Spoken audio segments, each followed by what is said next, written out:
Hello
all, welcome back to our channel.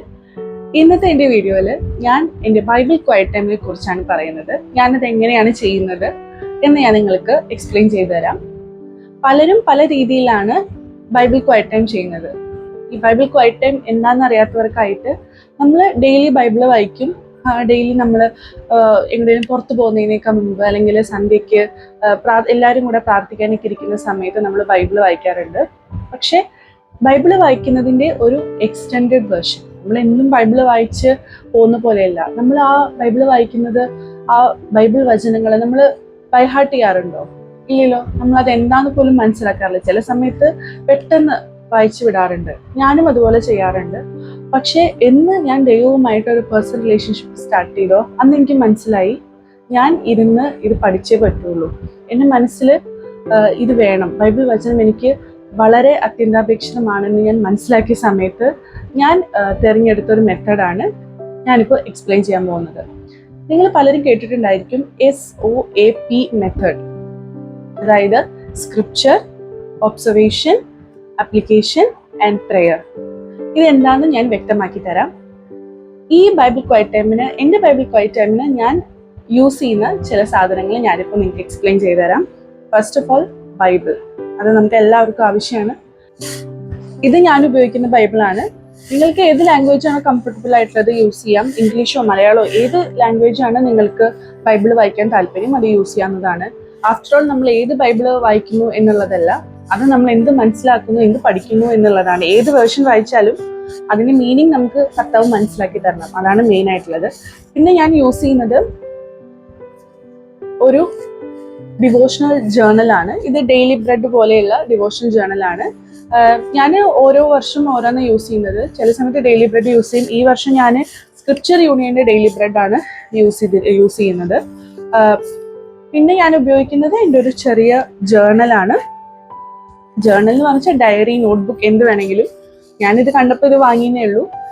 ഇത് ഒരു ചെറിയ ഡയറി പോലെ നമ്മളതിൽ എഴുതി വയ്ക്കാൻ വേണ്ടിയിട്ടുള്ളതാണ്. പിന്നെ ഓഫ് കോഴ്സ് ഒരു പെന്നും പിന്നെ കുറച്ച് മാർക്കേഴ്സും. ഇപ്പൊ ഞാൻ ഫസ്റ്റ് ഞാൻ പറഞ്ഞ സ്റ്റെപ്പാണ് സ്ക്രിപ്ചർ എന്ന് പറയുന്നത്. ഞാനിവിടെ ഉപയോഗിക്കുന്നത് daily devotional, scripture union daily ഡിവോഷനാണ് ഞാൻ ഈ വർഷം ഉപയോഗിക്കുന്നത്. ഇതിൽ ഓരോ ദിവസത്തെയും ബൈബിൾ പോർഷൻ കൊടുത്തിട്ടുണ്ടായിരിക്കും. ആ ബൈബിൾ പോർഷനോട് സിമിലർ ആയിട്ടുള്ള അല്ലെങ്കിൽ അതിനുമായി ബന്ധപ്പെട്ടിട്ടുള്ള ഒരു ചെറിയ ആർട്ടിക്കിളും അതിലുണ്ടായിരിക്കും. അപ്പം ഇതെങ്ങനെ ചെയ്യുന്നതെന്ന് വെച്ചാൽ, ഈ ഫസ്റ്റ് ഡേ നമ്മൾ ഏത് ദിവസമാണ് നമ്മൾ ക്വയറ്റ് ടൈം ചെയ്യുന്നത് ആ ദിവസത്തെ ഡേയിലുള്ള ബൈബിൾ പോർഷൻ ഫസ്റ്റ് വായിക്കുക. അത് വായിച്ചിട്ട് പിന്നെ ഈ ആർട്ടിക്കിൾ വായിക്കുക. അത് വായിച്ചു കഴിഞ്ഞാൽ അവസാനം ഇവിടെ ഒരു പ്രെയർ ഉണ്ടാവും. അങ്ങനെയാണ് യൂഷ്വലി ഒരു ഡെയിലി ഡിവോഷണൽ ഉണ്ടാവുന്നത്. അതാണ് ഞാൻ യൂസ് ചെയ്യുന്നത്. അപ്പൊ ഞാൻ പറഞ്ഞതുപോലെ തന്നെ SOAP മെത്തേഡ് ഞാൻ ഇപ്പൊ എക്സ്പ്ലെയിൻ ചെയ്യാൻ പോവാണ്. എസ് എന്ന് പറയുന്നത് സ്ക്രിപ്ചർ. സ്ക്രിപ്ചർ ഞാൻ പറഞ്ഞു, ഈ ഡെയിലി ഡിവോഷനിലുള്ള ആ ബൈബിൾ പോർഷൻ നമ്മൾ വായിച്ച് അതിൽ ഏത് ബൈബിൾ വാക്യമാണ് നമുക്ക് കൂടുതലായിട്ട് നമ്മൾ ടച്ച് ചെയ്യുന്നത്, നമുക്ക് കൂടുതലായിട്ട് മനസ്സിലായത്, അല്ലെങ്കിൽ നമുക്ക് കൂടുതലായിട്ട് പഠിക്കണം എന്ന് ആഗ്രഹമുള്ളത്, അങ്ങനെ ഏത് വാക്യമായാലും അത് നമ്മൾ എടുത്തെഴുതും. അതാണ് ഞാൻ ചെയ്യുന്ന മെത്തേഡാണ് ഞാൻ പറയുന്നത്. ഞാൻ അതെടുത്ത് എഴുതും. അതാണ് സ്ക്രിപ്ചർ എന്ന് ഉദ്ദേശിക്കുന്നത്. അപ്പോൾ ആ ബൈബിൾ പോർഷനെയോ അല്ലെങ്കിൽ ആ വാക്യത്തെയോ ആസ്പദമാക്കിയിട്ടായിരിക്കും ഞാൻ അന്നത്തെ ക്വയറ്റ് ടൈം ചെയ്യുന്നത്. ആഫ്റ്റർ ഓൾ ആ ഒരു ഫുൾ വാക്യത്തെ ഞാൻ ഫുള്ള് മനസ്സിലാക്കാൻ വേണ്ടിയിട്ടാണ് ഞാൻ ഈ ഒരു രീതിയിൽ ബൈബിൾ ക്വയറ്റ് ടൈം ചെയ്യുന്നത്. അടുത്തത് ഒബ്സർവേഷൻ. ഒബ്സർവേഷൻ എന്ന് പറയുന്നത് ഞാൻ പറഞ്ഞല്ലോ, ഇപ്പൊ ബൈബിൾ പോർഷൻ വായിക്കണം എന്നുള്ളത്. ആ വായിച്ചിട്ട് അതിൽ നിന്ന് എന്താണ് നമുക്ക് മനസ്സിലായത്, എന്തൊക്കെ കൺസെപ്റ്റ് ആണ് അവിടെ ഉള്ളത്, ആരൊക്കെയുണ്ട് അതിൽ, അവരാരൊക്കെയാണ്, എന്തൊക്കെയാ ചെയ്യുന്നത്, എന്തൊക്കെയാണ് പറയുന്നത്. ആ ബൈബിൾ പോർഷനിലുള്ള ചില മെഷർമെന്റ്സ് നമുക്കറിയാം. പഴയ നിയമത്തിലൊക്കെ ആണെങ്കിൽ പല പല മെഷർമെന്റ്സിന്റെ കാര്യം പറയുന്നുണ്ട്. അത് എത്രയാണ്, അല്ലെങ്കിൽ ഈ രാജ്യം, ഇന്ന രാജ്യം എന്നൊക്കെ പറയുന്നുണ്ട്, അത് എന്തൊക്കെയാണ്. പിന്നെ ചില ഡയറക്ഷൻസ് പറയുന്നുണ്ട്, ചില വേർഡ്സ് യൂസ് ചെയ്ത്, ചില ടേമുകളുടെ മീനിങ് ഉണ്ട്. അതായത് യഹോവ നിസി, അങ്ങനെ പല രീതിയിലുള്ള വേർഡ്സും ഒക്കെ യൂസ് ചെയ്യുന്നുണ്ട്. അതൊക്കെ ഞാൻ ഒബ്സർവേഷനിൽ എഴുതും.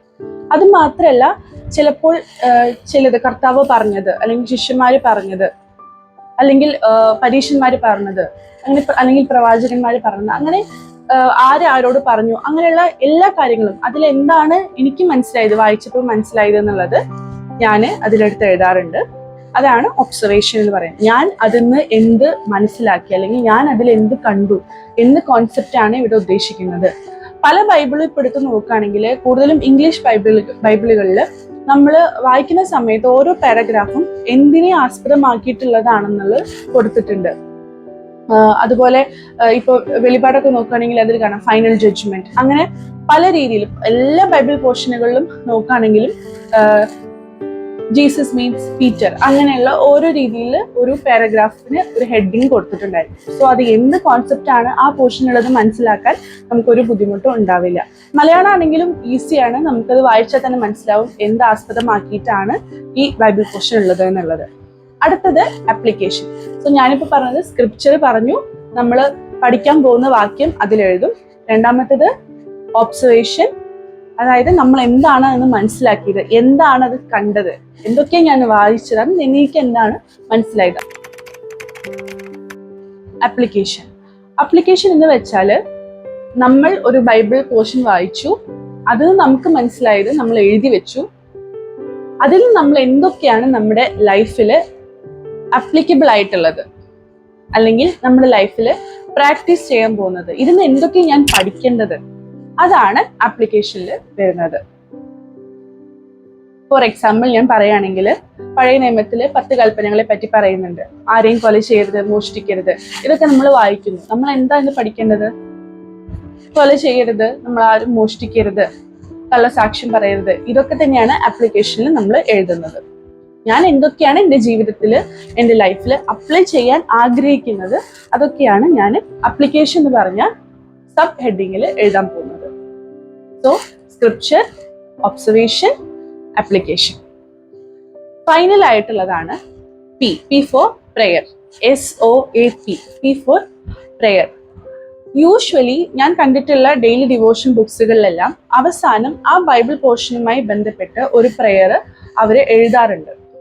ഞാൻ എന്താ ചെയ്യുന്നതെന്ന് വെച്ചാൽ ആ പ്രെയറും എഴുതും, പ്ലസ് എനിക്ക് എന്തെങ്കിലും അതിൽ ആഡ് ചെയ്യണമെന്നുണ്ടെങ്കിൽ, ഈ ബൈബിൾ പോർഷനുമായി ബന്ധപ്പെട്ട് എനിക്ക് എന്തെങ്കിലും പ്രെയർ കൂടുതലായിട്ട് എഴുതണമെന്നുണ്ടെങ്കിൽ അതും ഞാൻ എഴുതി വെക്കാറുണ്ട്. അതിനുശേഷം ഞാൻ ചെയ്യുന്ന ഒരു കാര്യമാണ്, എനിക്ക് പേഴ്സണലായിട്ട് എന്തെങ്കിലും ആവശ്യങ്ങൾ, എനിക്ക് എന്തെങ്കിലും പേഴ്സണലായിട്ട് കർത്താവിനോട് പ്രാർത്ഥിക്കണോ എന്നുള്ളത് എഴുതി വെക്കും. ഞാൻ പൊതുവെ എഴുതി വെച്ച് പ്രാർത്ഥിക്കുന്ന ഒരാളാണ്. ഇപ്പം എന്തെങ്കിലും പ്രെയർ റിക്വസ്റ്റ് ഉണ്ടെങ്കിൽ അത് എഴുതി കഴിഞ്ഞതിന് ശേഷം ഞാൻ അത് വെച്ച് പ്രാർത്ഥിക്കുന്ന ഒരാളാണ്. അതുപോലെ തന്നെയാണ് എല്ലാവരും ചെയ്യണമെന്നൊന്നുമില്ല, പലരും പല രീതിയിലായിരിക്കും ചെയ്യുന്നുണ്ടായിരിക്കാം. സോ അതാണ് SOAP മെത്തേഡ് എന്ന് ഉദ്ദേശിക്കുന്നത്. പലതരം മെത്തേഡ്സ് ഉണ്ട്. ഞാനും കർത്താവിനെ സ്വന്തം രക്ഷിതാവായി സ്വീകരിച്ച സമയത്താണ് ഇങ്ങനെ ഒരു സീരിയസ് ആയിട്ട് ഇതിനെ എടുക്കണം, കുറച്ചുകൂടി കൂടുതലായിട്ട് ബൈബിളിനെ അറിയണം, എന്നും നമ്മൾ ബൈബിൾ വായിച്ച് അടച്ചു വെച്ച് പോവുക എന്നുള്ളതല്ല, കൂടുതലായിട്ടും നമ്മൾ അതിനെ മനസ്സിലാക്കിയിട്ട് അറ്റ്ലീസ്റ്റ് ഡെയിലി ഒരു വാക്യത്തിനെങ്കിലും അർത്ഥം മനസ്സിലാക്കി അത് നമ്മുടെ ലൈഫിൽ കൊണ്ടുവരാൻ ശ്രമിക്കണം. ഇതൊന്നും എനിക്ക് കംപ്ലീറ്റ് ആയിട്ട് ശരിയായിട്ടല്ല ഞാൻ പറയുന്നത്. ഇതൊക്കെയാണ് ഞാൻ ഈ ബൈബിൾ ക്വയറ്റ് ടൈം കൊണ്ട് ഉദ്ദേശിക്കുന്നത് എന്നുള്ളതാണ്. എൻ്റെ ബൈബിൾ ക്വയറ്റ് ടൈമിന്റെ ചില ക്ലിപ്സ് ഇപ്പൊ നിങ്ങൾക്ക് കാണാൻ പറ്റും.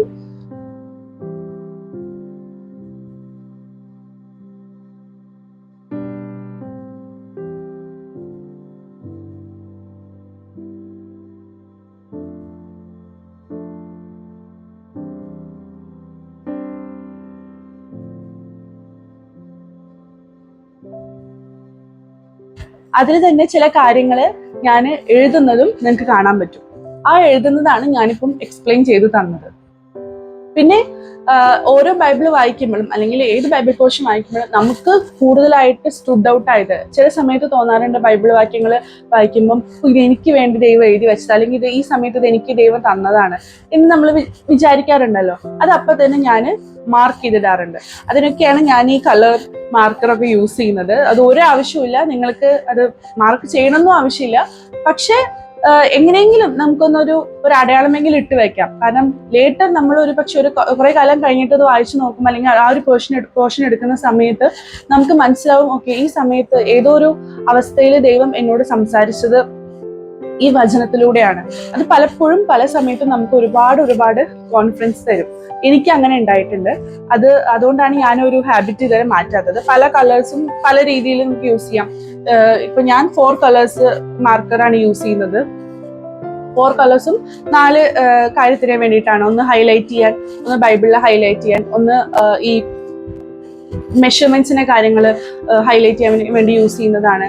പിന്നെ ചിലത് ജേർണൽ ചെയ്യുന്ന സമയത്ത് ഞാൻ അത് ഹൈലൈറ്റ് ചെയ്യാൻ വേണ്ടിയിട്ട് യൂസ് ചെയ്യുന്നതാണ്. അങ്ങനെ പല മാർക്കേഴ്സ് യൂസ് ചെയ്യുന്നുണ്ട്. ഇതൊന്നും ആവശ്യമില്ല. നമ്മൾ ജസ്റ്റ് വായിക്കുന്ന സമയത്ത് നമുക്ക് കൂടുതൽ മനസ്സിലായത്, അല്ലെങ്കിൽ കൂടുതൽ നമ്മളോട് ദൈവം സംസാരിച്ച വചനം നമ്മൾ എപ്പോഴും ഹൈലൈറ്റ് ചെയ്യുന്നത് നല്ലതാണ്. അതിന് ഇന്ന ഡയറി വേണമെന്നോ ഇന്ന ബുക്സ് വേണമെന്നോ ഒന്നുമില്ല. ഒരു ബൈബിളും അത് മാത്രം മതി സത്യം പറഞ്ഞാൽ. പിന്നെ വേണമെന്നുണ്ടെങ്കിൽ ഒരു നോട്ട്ബുക്കിൽ ഇങ്ങനെയൊക്കെ എഴുതി വെക്കുന്നത് നല്ലതാണ്. ഞാൻ ഈ ഒരു ഹാബിറ്റ് എനിക്ക് കിട്ടിയത് എൻ്റെ മമ്മിയുടെ കയ്യിൽ നിന്നാണ്. മമ്മി ഞാൻ കണ്ടപ്പോൾ തൊട്ടേ, എനിക്ക് ഓർമ്മ വെച്ച കാലം തൊട്ടേ ഞാൻ കാണുന്നതാണ്. എത്ര തിരക്കുണ്ടായെങ്കിലും ഇനിയിപ്പോൾ എത്ര ലേറ്റ് ആയെങ്കിലും മമ്മി കുറച്ച് സമയം, ഒരു 1/4 മണിക്കൂർ മമ്മി റൂമിനുള്ളിൽ കടച്ച് പ്രാർത്ഥിക്കുന്നത് കാണും. ഞാൻ വിചാരിക്കുന്ന ഫുൾ ടൈം മമ്മി പ്രാർത്ഥിക്കായിരുന്നു എന്നുള്ളതാണ്. പക്ഷെ അത് മാത്രമല്ല, മമ്മി എപ്പോഴും എങ്ങോട്ട് പോകുമ്പോഴാണെങ്കിലും, നമ്മൾ റിലേറ്റീവ്സിന്റെ വീട്ടിൽ പോകുമ്പോഴാണെങ്കിലും, നമ്മൾ വേറെ എവിടെ പോവാണെങ്കിലും, ഇങ്ങനെ ഒരു പിക്നിക്കിന് പോവാണെങ്കിൽ തന്നെയും ഒരു ചെറിയ ഡയറി, പിന്നെ ഒരു പെന്നും, പിന്നെ ഇതുപോലെ ഡെയിലി ഡിവോഷനിലും ബുക്ക് എടുത്തിട്ട് പോകുന്ന കാണാം. പിന്നെ ഒബ്വിയസ്ലി ബൈബിളും മമ്മി എടുക്കാറുണ്ട്, മമ്മിയും ഡാഡിയോട് എടുക്കാറുണ്ട്. അങ്ങനെ പോകുന്ന കാണാം. അപ്പൊ ഓർമ്മ വെച്ച കാലം തൊട്ടേ ഞാനിങ്ങനെ കാണുകയാണ്, മമ്മി ഒരു ബൈബിൾ വായിക്കുന്നു, പിന്നെ ഈ ബുക്ക് വായിച്ച് എഴുതുന്നു, അങ്ങനെ പല കാര്യങ്ങളും. എനിക്ക് തോന്നുന്നു ചിലപ്പോൾ അതെന്നായിരിക്കും ഇങ്ങനെ ഒരു ഇൻസ്പിറേഷൻ എനിക്ക് കിട്ടിയിട്ടുള്ളത്. എന്തായാലും എന്നെ സംബന്ധിച്ചിടത്തോളം ഇത് ഭയങ്കര യൂസ്ഫുൾ ആയിട്ടുള്ള ഒരു കാര്യമാണ് നമ്മൾ ബൈബിൾ ക്വയറ്റ് ടൈം എന്ന് പറയുന്നത്. ഈ മെത്തേഡ് തന്നെ നിങ്ങൾ സ്വീകരിക്കണമെന്നില്ല. ഈ മെത്തേഡ് തന്നെ ഞാൻ പലരും പറഞ്ഞു കേട്ടിട്ടാണ് ഞാൻ ഈ മെത്തേഡ് ഉപയോഗിച്ചുകൊണ്ടിരിക്കുന്നത് ബൈബിൾ പഠിക്കാൻ വേണ്ടിയിട്ട്. നിങ്ങൾക്ക് ഏത് മെത്തേഡാണോ നിങ്ങൾക്ക് യൂസ്ഫുൾ ആയിട്ടുള്ളത്, നിങ്ങൾക്ക് ജസ്റ്റ് ബൈബിൾ വായിച്ചാലേ നിങ്ങൾക്കത് മനസ്സിലാവുമെന്നുണ്ടെങ്കിൽ അതിനെ ഗോ ഹെഡ്, നമുക്കത് യൂസ് ചെയ്യാവുന്നതാണ്. വേറൊരു കാര്യം, ഇതൊക്കെ നമ്മൾ ചെയ്യുന്നതിനേക്കാൾ മുമ്പേ നമ്മൾ കർത്താവിനോട് പ്രാർത്ഥിക്കണം. കർത്താവെ, ഞാൻ നിന്റെ വചനം പഠിക്കാൻ പോവാണ്, എനിക്കിതിലൊന്നും അറിയില്ല, നീ എനിക്ക് പറഞ്ഞു തരണം. നമ്മൾ ഭയങ്കര ഹമ്പിളായിട്ട് അപ്പൊ തന്നെ നമ്മൾ ദൈവത്തോട് പ്രാർത്ഥിക്കണം. എനിക്കിത് പഠിക്കാൻ ആഗ്രഹമുണ്ട്, എനിക്കിത് പറഞ്ഞു തരണം, ഞാൻ ഭയങ്കര പാപിയായിട്ടുള്ള ഒരാളാണ്, ഇതൊന്നും പഠിക്കാൻ ഞാൻ യോഗ്യയല്ല, എങ്കിലും ഞാൻ ആഗ്രഹിക്കുന്നുണ്ട് പഠിക്കാൻ, എനിക്ക് കർത്താവെ ഈ ആലോചന പറഞ്ഞു തരണം എന്നുള്ളത്.